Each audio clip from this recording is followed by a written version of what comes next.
Donc, qui est-ce qui s'occupe de la protection de l'environnement au Canada? Et vous avez une petite caricature ici, qui est quand même pas si loin de la réalité.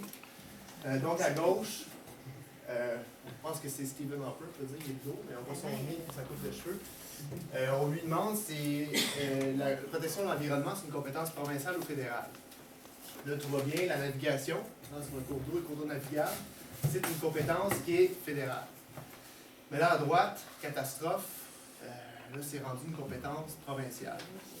Évidemment, dans la réalité, tout est plus gris, mais quand on regarde Mégantic, la catastrophe ferroviaire, ben, je veux dire, les chemins de fer, c'est une compétence qui est fédérale, mais quand ça a sauté, c'était qui les premiers sur les lieux pour réparer les dégâts? Ben, c'était le gouvernement du Québec.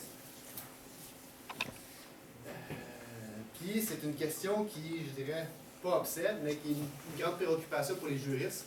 La compétence en environnement. Je ne peux pas répondre de façon claire à la question qui s'occupe de quoi, mais c'est ce qu'on va regarder un peu ensemble ce soir. Sur les pipelines, quel gouvernement s'occupe des pipelines? Bon. Les pipelines, c'est une compétence fédérale si le pipeline est de nature interprovinciale. Donc, si ça traverse une province, plusieurs provinces, ou si c'est pour l'exportation vers les États-Unis.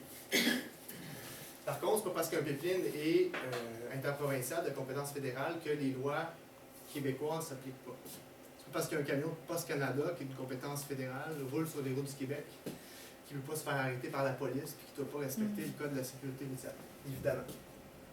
Mais au-delà de ça, on peut se demander c'est qui doit autoriser un pipeline, c'est qui décide en dernier lieu.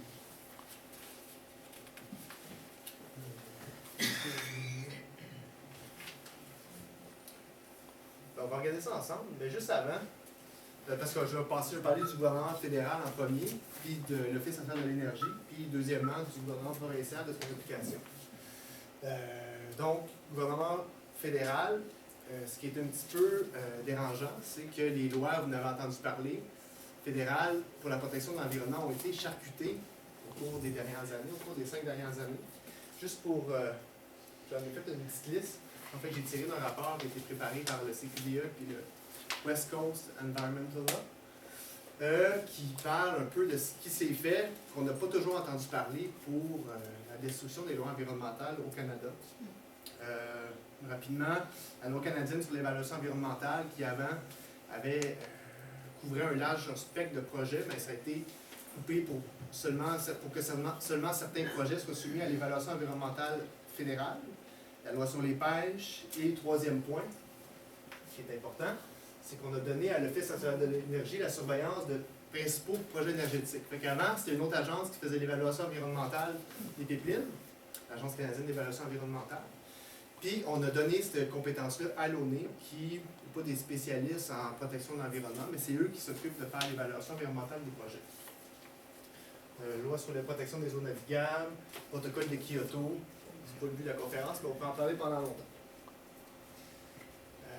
Juste avant de passer à autre chose, j'ai tiré de la plateforme du gouvernement libéral, donc du Parti libéral du Canada, ce qu'ils disaient sur leurs engagements.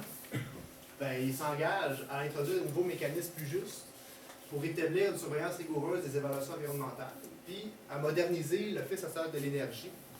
Donc, on avoue que les modifications qui ont été faites aux lois fédérales, ben, ça a vidé un petit peu la substance de protection de l'environnement. Par contre, ce qu'on ne dit pas, c'est si les changements qui vont être faits devraient s'appliquer au projet Énergie Est.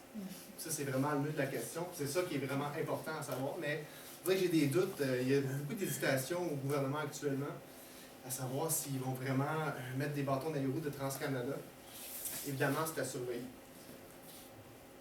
Donc, l'Office national de l'énergie, qu'est-ce que c'est? C'est un organisme un peu obscur parce qu'on n'entend pas beaucoup parler avant le projet Énergie Est. On parlait beaucoup plus